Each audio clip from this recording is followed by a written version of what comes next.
চল এই ঘরটা ঠেলে এনে চলে যায়, বুঝতে পেরেছেন? ঘর ঠেলে এনে চলে যাবে, এত শক্তি, মানে মাল ঢেলেছে তো, বুঝতে পেরেছেন?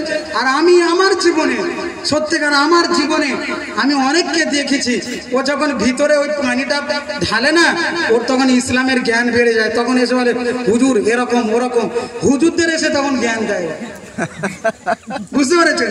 আর যখন ওই নেশাটা কেটে যাবে তখন আর কোনো নামাজের আর ওর ইসলামের কোনো কথার মুখ থেকে বার হবে। এখন দুজন যুক্ত হতে পারলে নেট ঠেলে ঠেলে চলে যাচ্ছে, দুজন ঠেলতে শুরু করেছে, বুঝতে পেরেছেন? এরা দুজনে ঠেলতেছে ঠেলতে ঠেলতে, আর এদিকে যে রুটির গামছাটা রেখে দিয়েছে ওটা কি হাতে করে ঠেলতে পারবে?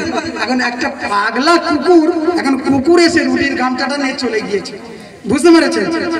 ও এখন ঠেলতে ঠেলতে ঠেলতে ঠেলতে এসে নাজেহাল হয়ে গিয়ে বলতেছে কত দূর এলেন বলতে, বলে কত দূর এলাম বলতো। শোনেন শোনেন, এদিকে তাকান, এদিকে তাকান, ও আপনাদের সকলের হাতে পৌঁছে দেবে, কারোর বাদ দেবে না। একজনের দিচ্ছে আর একজন মনে মনে করতে আমার কখন দেবে, আমার কখন, এরকম মনে করতে হবে না, সকলের হাতে দেবে ইনশাল্লাহ, সকলের পৌঁছে যাবে, সকলের পৌঁছে যাবে।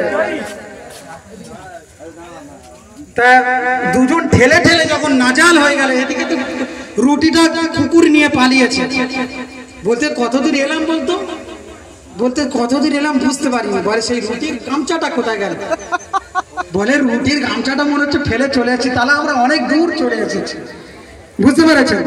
তা ঘুমিয়ে ঘুমিয়ে ওরকম ওয়াজ শুনবেন না, এক ওয়াজ করবো চা দোকানে সকালবেলা গিয়ে অন্য ওয়াজ করবেন আপনি, এরকম যেন উল্টো পাল্টা ওয়াজ চা দোকানে গিয়ে বদনাম করবেন না।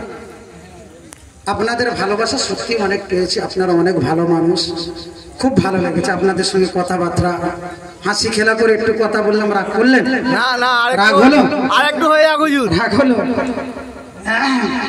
তা আপনাদের ভালোবাসা খুব ভালো লেগেছে সত্যি।